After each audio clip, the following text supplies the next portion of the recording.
false na yung mga gitawag nga magtutudlo nato nga dili gay mao. Here kung tanawon nato in Jude 1 verse 4, for there are certain men creep in unawares who were before of old ordained to this condemnation, ungodly men, turning the grace of God into lasciviousness and denying the only Lord God and our Lord Jesus Christ. Nowadays, daghan mo to ay sa pulong sa Ginoo. Anya, kanang pulong sa Ginoo, kulang mo na siya. Kanang pulong sa Ginoo, kanang murag na magitawag nga, gisulat ra man na sa tao. Pero kung tanawon nato ang pagtuo nato, kung sabay pagtuo nato, ang pagtuo nato wala man sa tao. Ang pagtuo nato naa sa atong Ginoo nga si Jesus Kristo nga atong manluluwas. So, in sharing the Word of God, always nato i-mention, dili ang atong simbahan. Kundi unsay gihimo ni Kristo dito sa cross, aron kita maluwas. Mga atong pagtuo, atong i-content kini. Kaya dangar ba ka ng pagtuo ng nga maluwas ra gyud pinagi sa pagtuo? Kulang mo na siya.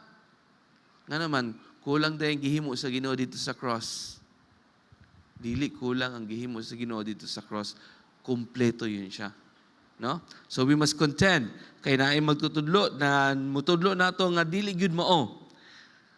And also, kung tanawon nato sa Jude verse 16, isa sa mga karakter kanang gitawag na naay mga false teachers, these are the murmurers, mga bagutbutan, complainers, walking after their own lusts, and their mouths speaketh great swelling words, having men's persons in admiration because of advantage. Gusto ra gyud sa mga false teachers, mo take advantage ka nato. Pero here, kaya kinahanglan nato nga mo content for the faith, aron makabalusad ta nga, kani murag dili naman mao ilahang istorya. Dili naman mao ang pagtuluan nga atong ginatanaw. Okay, point number 2 ta. Aron gitawag nga, we must contend for the faith, and this is the last part. We must contend for the faith by sound doctrine. Unsaon nga pamaagi na siya? In Jude chapter 1 verse 20, palihog ko. Jude 1:20. But ye beloved, building up yourselves on your most holy faith, praying in the Holy Ghost. We need to know sound doctrine in order to defend it. Unsaon na to, di ba? Kanang siguro nakaagi na mo kanang gitawag nga pagdebate, especially sa mga, ako nakaagi ko high school, so gidebate. Ang pagdebate na mo, ang topic. Kinahanglan bagyud og armas, aron na peace and order. Na uban nga, mga bright, kinahanglan. Na uban nga, dili na kinahanglan, aron na peace order. O sige, sa mga nasa pikas, kung asa mo mudapig, didto mo. Ang nahitabo, pulo rami, o kanang kinahanglan og armas. Arpin mo ko sa kinahanglan og armas. Napoy, halos, how many sa una? 50 kapin. Pulo rami ang kinahanglang armas ang uban sa inyo. Dili ta sa violence, kay di gyud na maayo. Okay. And then pag-abot ng time, kung panalitan, naay pulis. Tapos walay armas. Okay ba ninyo? Nga pituhan lamang, di na pwede. Pero siguro sa Vietnam, dito rin yun kakitag pulis, wajay pusil. Naragito batuta. Pero ang order nila dito, it's great. Kung mga makaingon ta ba nga, kalmag yun ni diri dapita. Kay mudagan ra bang motor dito, perting hinaya. Mga sakyanan, hinay yun kay sa kantanan. Na yung nakita dito nga nag-ana ang motor ba, ang sa ni sulod, nagbangga man sila, natumbang silang duha. Tindog silang duha, gitindog ang motor, nagpapa, niya, okay ka lang? Niya, okay lang, lahos. Diri pa, away na. Kinanglang yung pulis. Di ba? So, usahay na yung mga debate, ingon anak, kung tanawon na to, kinahanglan natin, nakabalota ba sa atong doktrina, aron kita makadepend, ani? Kaya kung panalitan, wata kabalo sa atong doktrina,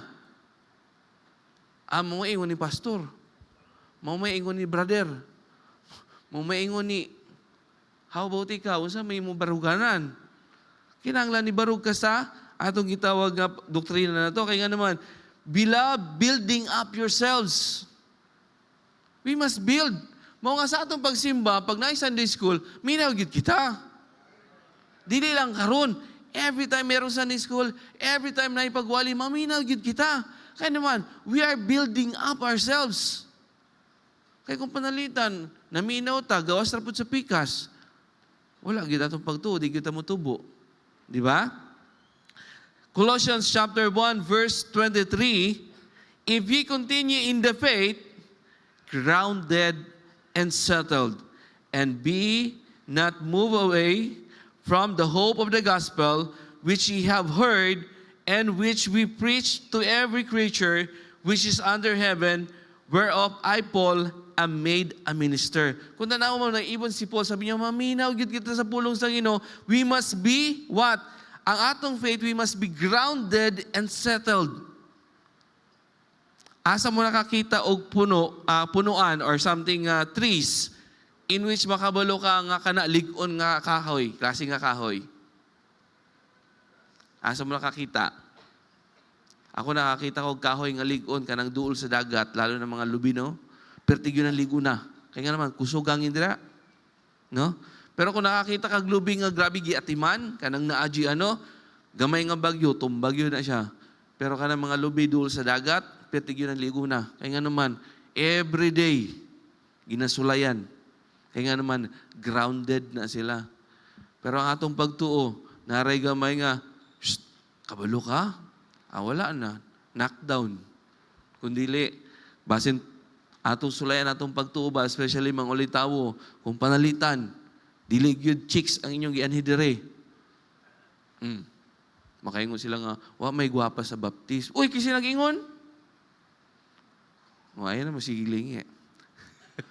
Ayan na, masigilingi.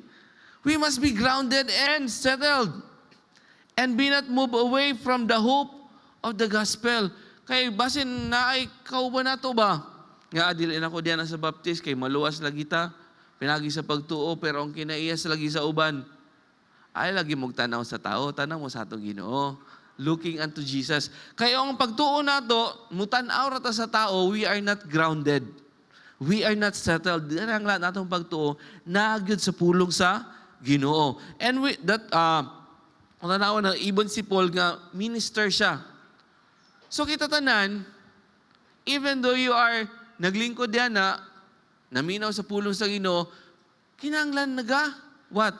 Ang imong pagtuo, we must be grounded and settled. Dili kayo, ay lagi mong katulog. Unya naman matulog ba? Kung saan na ito pa, base na grounded and settled mo ba katulog? Ayaw. We must be grounded and settled sa atong pagtuo. Okay? Pukawan ninyo, mga kauban ninyo, pukawalan sa. Hanya, sorry sa sturbuha, pero mata sa taro, kaya naman ginabot sa pulong sa Ginoo. Basin mo, settle mo anang lingkuranan ba? Pag kuman, kay pukawan na lang mo, kay manguli na. Ha? Dilira ba mo mga bata?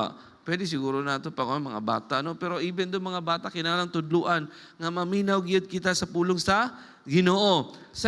Next verse, 2 Timothy chapter 2, verse 15. This is a common. Study to show thyself approved unto God, a workman that needed not to be ashamed, rightly dividing the word of truth. Study. Wala maginiingon din yung study once. Study to show thyself approved unto God. Ang pagtuon sa pulong sa Ginoo, different na siya sa gitawag nga nagbasa lang ta everyday. Pag nagbasa ka, okay, good. Gimeditate nimo ang say pulong sa Ginoo, lahi po itong gitawag nga na study. Kay basin, sulayan inyong pagtuo ba? Nag-ingon ba dyan ang pulong sa Ginoo nga kita maluwas pinagis pagtuo? Karon, masama yato yung tubag. Mumaingon sa baptist. Patay. Mumaingon ni pastor. How about ikaw? You must study. Wala man lang ingon study to show other self. Wala man. Thyself. Kaya nga naman, personal man na atong pagdawat ni Jesus Christ. Dili man by company. Personal ang pagdawat nato ni Jesus Christ, dili kay, baptist bita kong papa, kamisad, lawas na. No, it's not. This is personal. Mga study to show thyself. Approve unto God. Kaya usay, gamito na ba ubang tao para makaingon na approve kahanin ako, sulayan ako be. Ako simple pangutana nimo, wa na ninganga na ka. Ha? Share lang na ako ninyo ba? Once na ako na-share sa pulong sa Ginoo, sabi ko, Day, kita, makasasala tang tanan sa niya. Yes. Karon kay nakasala man ta, naay punishment. Niya mao ba? Unsay punishment? Ingon sa pulong sa Ginoo, kamatayon. Kamatayon is separation. Separation from the presence of God. But pasabutan na, pag mamatay ta tungkol sa atong sala, padulong tag-impyerno. And then, gipangutanan ako, okay ra ba nimo nga padulong kag impyerno? Grabe guna-una niya. Wala na jud ko mahimo, impyerno na jud ko. Uy, Day, ang pangutanan ako nimo, okay ra ba mo impyerno ka? Kanya, mamaingon sa pulong sa Ginoo, may impyerno gyud ko. Dili akong utruhon, Day. Okay ra ba nimo?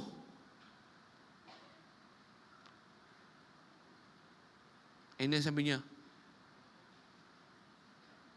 dili man jud okay, pero mo maingon sa pulong sa Ginoo. Kamo. Masabay niyo ito bag. Siyempre, sakto jud pag una-unaan na, dili jud ka gusto nga may impyerno. Sabi ko, ako i-clarify.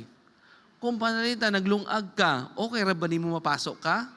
Sinya dili, o ka na, saktong tubag. Okay ra ba nimo may impyerno ka? Nya dili, ay salamat, ingon jud kag dili.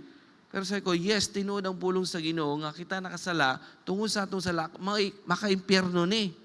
Pero gili ta gusto nga maimpyerno, mga Ginoo na siya gihimong pamagi. And then nalighten up yung una-una, mao ba? Sige. So gidawat niya si Jesus Christ, gipangutanan ako, Day, karon kay nadawat naman nimo, asa na paingon nimo kalag sa langit ta. Ay, salamat, nakasabot jud siya. We must also study. Kay basi mamaya bang, okay ra day ka maimpyerno. Mamaya yung sulong, impyerno jud ka, bye-bye. Biyaan na nimo, kay okay naman ka siya. We must study. Kay basi mamaya ba, ikaw gigamit sa imuha ba? Nakaroon kay luwas naman ka, di na ka makasala. Anak po ka. Luwas man ko, pero makasala. Basi impyerno po ko, patay. Delikado ni pagtulon ani. Kinahanglan we must be grounded mo nga kinahanglan ta mutuon. Mutuon kita. Sir, di mami kabalo mutuon. Karon nagtuon na ta. Amen? Study to show thyself mo nga importante, Kristohanon, natay kagalingon nga Bible. Kay base mamaya ba, open your Bible in the book of Hezekiah, chapter 1, verse 2. Grabe pinangita ni mo sa Bible, asa si Hezekiah. Wala, may libro Hezekiah in tawon. Oy, naay karakter ng Hezekiah, which is king. Pero walay ikaw po din tawon, sige pagunta, ba, ngita na jud ka, gihurot ng iyong pakli, nilingi pa kasi mong kawan, na de Hezekiah, tubag po sa isa, ambot, duha na mo. Here we must study. Amen? Okay. Because we need to know sound doctrine, so we must study, we must continue in our faith. Next, aron ang atong pagtuo, we must contend for faith for the sound doctrine. Prayer is very needful and essential in our Christian life. Christian, we need to pray. Yes, kinahanglan ta mo to sa pulong sa Ginoo. Pero usahay base mo saling nakakaba kaya, may ko mo sabot. Bright kay ko sa ngatanan, grabe memorize na ko ani. Pero kinahanglan ta prayer. Kay nga naman kinahanglan ta gahom sa Ginoo. Prayer is our communication to God. It helps our relationship with God to grow through prayer. Kinahanglan yun natong pag-ampo.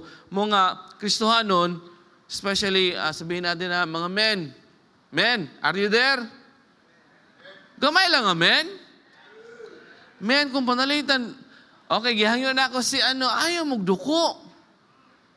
Kaya nga naman, we need to pray. Kitagoy mga aman sa ato mga panimalay paguman kay di ta gusto mo ampo. Kinahanglan we must lead. Amen. O, dili ko nasuko ninyo, ha? Istorya lang ako, So, it helps our relationship. It also recognize nga kinahanglan yun nato ang Ginoo sa atong kinabuhi every day. Kinahanglan na to. Sa atong prayer, hindi lang po 3 times a day. Masay 3 times a day. Ginoo, salamat sa pamahaw. Amen. Pagkapaniud to, Ginoo, salamat sa paniud to. Amen. Ikatulo, Ginoo, salamat sa panihapon. Bisag parat-parat. Amen. Pambihira. Hindi po ganun ang prayer. Prayer is a communication. Communication. Unsay kinahanglan sa magtiayon, aron mulig-on jud ang ilahang gitawag nga relasyon. Hindi kwarta. Hindi butang. Apan communication ang kinahanglan. Kaya kung panalitan, ang asawa o ang bana di nagyong magstorya, sure na. Mga storya gyud. No? Kung naay problema ang asawa, dili ka moadto sa imong kumare, dito ka sa imong bana. Kuna na kay bana. Kung asawa po, kung panalitang bana po ka, kita mga bana, kung na tayo mga problema, istoryahin atong asawa. Bahala mo yaw-yaw pagkahuman. Kasagaran na ba? So, mauna na ito ba? Istorya niya ako dahi. Tapos asawa po, minaw po ta panagsa. Amen? Wala pa man ako asawa karon, minaw sa ta. Dilibitaw. Even though, this is vice versa, manggod, kinahanglan nato ni communication. Kaya kung wala na yung communication, sigurado na, lahi na ka-communicate, ana. Di ba, isa sa mga hinungdan nga magbulag ang magtiayon, tungod kay nanay ka chatmate si Mr. or si Mrs. Nanay lahi nga, mas daghan siyang time dito kay mas kasturya naman niya. Mga bana, kung panalitan, bisag unsa mo ka-busy. Pag uli sa balay, Day, kumusta, Day? Di lang yung pag-abot ito, kay kapoy ko, Day, tulog na ko, Day. Storya po mo. Amen? Dili kayo mag-ubad dito sa balay. Day, kapi. Pagkuha ng kapi, silpon. Wala istorya. Mga usahay, tunulan na sa asawa o lalo na pag magkauna, tunulan na. Pagkauna diha, pag-una. Wala na ganang istorya. No? We must have a communication. Ingana sa datong Ginoo. Ara natong pagtuo, mulig-on bagyod siya, kinahanglan mo, pray kita. Mga sa atong prayer meeting, mo ampog yun kita, oy. Okay, ganyan yung tanang, prayer meeting na do, 10 minutes atong pagampo, 10 minutes atong pagampo. Mo ampo tag 10 minutes ha, balik-balik 10 minutes. After 10 seconds, human na. Nakasabot bang ka tag 10 minutes. Pero ang ano lagi, basta mag-uyab lagi, grabe istoryahay. Why pangutana tanaw sa oras. Basta kay istorya gyud. Wala ka, alauna naman ay sayo pa man. Alauna nagskadlawon. Sayo pa. Sayo pa lagi. Para ugma. We must have communication. We must have this prayer. Jude, verse 21. Keep yourselves in the love of God, looking for the mercy of our Lord Jesus Christ unto eternal life. Christians, we must go to church and worship Him with all our hearts and mind and body. Sa atong pagsimba, we are not just here because of our attendance. Not because of our membership. Not because you are invited. You are here to worship God. To worship God, it needs your heart, it needs your mind, it needs your body. Unsay bot pasabot ana, tibuok nimo pag ikaw imong dadon dire. Nga nagsugod, you are prepared sa inyong pagsimba, imong presence physically, mentally naminaw jud ka, spiritually nagsugod no jud ka, Ginoo salamat ingani. Kay kung panalitan sa atong pagsimba, we are not keeping ourselves in the love of God, sigurado, bisag pag naagmata mo, nagtanaw mo na ko, pero inyong hunahuna, wala gyud dire, wala gihapon ta nagsimba. Ang pagsimba, we are keeping ourselves in the love of God. And what? Looking for the mercy of our Lord Jesus Christ. Hinarag yun ta, nangayo yun ta kaluoy sa Ginoo.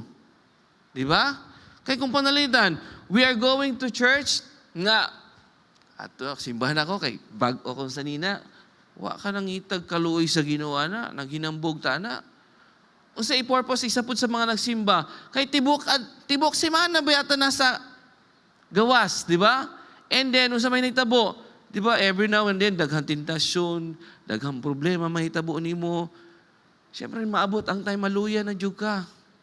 Mga kinahanglan nato sa ato pagsimba Ginoo, kaluy iko tagay na pugkusog for another week. Kaya nga naman, di dyo na ako ni kaya Ginoo. Mga sa atong pagsimba, this is just like a hospital na nakinahanglan taog, what? Rest sa atong problema. Mga kung panalitan, magsimba kita, ibilin inyong problema sa balay. Dadon imong tibok kagulingon diri magsimba ko, magdaig ko sa Ginoo. Aron ako, nanapoy another nga kusog nga magamit. We must not only go to church, we must serve Him faithfully. Pangalagad ta sa Ginoo. Lahi ra ba na nagsimba, lahi po nang nangalagad. Unsay difference di ay? Here, kung nagsimba ka, you are just giving the worship. Amen? Pero kung nangalagad ka, it's different. Unsa may nangalagad di ay? Kana nakita niyo siguro yung tag-open sa door. Lalo na pag mag-open sa door, nakasmile, good morning. Hasta yun, induta mo simba. Mga kinahanglan ka na nag-open sa door diha, di mo mamugot, ha? Smile dong, smile. Tas good morning. Kanang naglimpyo dere, you are serving God. Lalo na panghalimbawa na yung mga bata nagsigig syagit na gano, you are serving God. Shh, day, saba day, dong. Ayaw mong syagit. Ang pagdisiplina, nangalagad mangyapon ka kay nga naman, you are keeping the order in the church. Dili kayo nagama, dahil mo syagit dito, sagit na po dito. Tapos kita, na to. Sabahan, iba tao. Uy, nakapukay responsibility nga. Di ba? Because we are serving God. Next, we must give cheerfully. Nga cheerfully? Tangmungkot na lagi mo. Christians, are you there? We must give cheerfully. Kaya nga naman, kita mga Kristohanon, kita yun dapat ng giver. Amen? Because, nagdepend ang atong faith, anak. Kabalo biyag yun nga, ingon ra ba sa Panginoon, give, and it shall be given. Tanawar ako na. Muhatag jud ko. Kaya nga naman tagaan man jud ko. Pero, dili ko muhatag. Tungod kay tagaan ako, we must give cheerfully. Lahi yun na nang hatag nga naay kalipay, oy. Di ba? Dili kay mga anak ka, hatag na po sa tong tithes, sa tong faith promise. Wala ko'y kwarta. Wala dyan kwarta. Ulog na yun na ako ni. Ayaw, na. Huna-huna nga, nang hatag ka tungod kay what? Mawadaan ka. Dili kay na kay gitawag nga, liso nga igatanom. Kaya nga mga, di ba, mga mananumay, di ba? Di ba sila naghuna-una sa seed nga nawala nila. Ang ilang huna-huna, kini mutubo ni asigurado na ni agi na ni bunga maka-harvest ako. Inga na mga cheerful giver, kaya nga naman nakabalo sila. Jude verse 22, and some have compassion, making difference. Compassion. O saan ang compassion? Compassion is love in action. Or charity. Di ba? Kung nakay love, pero wala kay gihimo, that's just what? Nothing. Magara, hala, nahigugma ra ba ko nimo? Lagi, nahigugma ka, pero wala ka gihatag, bisag piso. Sa magtiayon, nila, uy, nahigugma ba ko nimo, pero wala dyan tayo agon ron. Hello? Inga na po sa Kristohanon. Kung nakay compassion, we must soul win. Nahigugma man kata sa Ginoo, we must have soul win. Making the difference in our lives. Kaya nga naman, kung tanawin ni mo ang uban mo tanaw ng mga, parehas lang man sa unang siya sa unang religion, ingani, o karon nga religion niya, nana siya sa baptist, parehas lang man. Kaya nga naman, basin wa dyan na usaba. We must have making a difference. Hindi lang tungod kay gusto nato nga mausab sa una, hindi ka tirang, karong tirang na ka. Dili mo, ha? Sa una, nga gigamit ka sa yawa, samot, dili. Dapat kinahanglan na ikausaban, no? We must have compassion. And last verse, verse 23, Jude verse 23, and others save with fear, pulling them out of fire, hating even the garments spotted by the flesh. Christians, we must have soul-winning program sa atong kaugalingon. Amen? Unsa nang soul-winning di ay? Kana mo share ka sa pulong sa Ginoo. Share di mami kabalo. We must start. We must start sharing the Word of God in a way na, kung convenient po ni mo ba? Sir, busy man mi sa nga tanan. Kisa may dili busy ninyo, taas kamot. Bisag gani ka ng mga pobre, busy pod. Bisag gani mga beggar, ang sana mga beggar, mga pulubi, busy po nagpangayo. Kita na ng Kristiyano, busy po ta. Pero kinahanglan we must have time in soul winning. Why? Others save with fear. Kaya nga naman ang uban, dili tinuod nga nalipay na sila. Abi ni mo nalipay niya sila. Pero tanawa ni mo ba? Murag, ingon ni Brother Jerry nga alob sa una, brother, ako sa una, mag-soul winning ko. Mga magkarakaragyo ko soul winning. Kaya mo tanaw ko sa tao nga wa na luwas. Nag-aso na. Sa kukuyawag yun niya, no? Ngano nag-aso naman, Brad? Padulong ko impyerno. Di ba? Ang mga tao nga wala pa'y pagtuon ni Kristo, padulong kang impyerno. Muna pagtanaw niya, pag-musulwi niya siya, kini, nag-aso-aso na. Kinahanglan niya luwason. Gamit ang pulong sa Ginoo. Kita po mga Kristohanon. Amen? Declare His love by boldly showing how Jesus Christ died on the cross to save us. And lastly, ingon sa pulong sa Ginoo, hating even the garments spotted by the flesh. Christians, we must be separated. Unsa nang separated? Di na kumukuyog-kuyog ani kay mga backslider ni, kini mga unbeliever ni. We must have a separated life. We must live a godly lives. Unsa ibot pasabot ana? Sa atong pagkinabuhi, dili lang kita mga Kristohanon pag nasa church. Kristohanon ta even outside sa church. Aron makakita sila nga kinilahi na yung gini siya, different na yun yung tawhana. Sa mga sa mga testimony sa uban, na-adyoy kita member sa una, makaingon dyan ang mga silingan nila, kinig yun tawhana, murawa, jud, lahi yun ni siya. Pero karon murag, diha naman na nagsimba sa baptist, lahi na yun siya, no? Na-adyoy kausaban. Nakaingon dyan sa silingan niya, dako dyan ang kausaban, makaingon dyan ta mga, kiniluwas yun yung tawhana. Kaya nga naman, nagkinabuhi man siya, Kristohanon yun. Dili kay Monday, wala gyud, murag di gyud makitang Kristohanon. Tuesdays na samot na kay murag nagkalayo na. Pagabot sa Sabado mo barag mo balik, Ginoo Sabado mo na murag hinahinay ko balik nimo. Ay dili mo na oy. We must live a godly lives. Amen. So sa atong gitawag nga contending for the faith, we must contend our faith from mga false teachers and false doctrine. And we must contend our faith to sound doctrine. So we must study, we must be rooted and grounded to the Word of God, we must go to church, matuta simbahan, simbag yuta. We must be cheerful giver, and we must have soul winning in our Christian lives, and also be separated. Let us pray. Our Heavenly Father, Ginoo, salamat sa takna sa kabuntagon. Salamat sa imong pulong before the Father God nga kato magpabilin sa mong unang kasing-kasing, Ginoo. And also sa mong panimbahon karon sa divine service, ikaw mag-adag kadaugan. In Jesus' name we pray. Amen.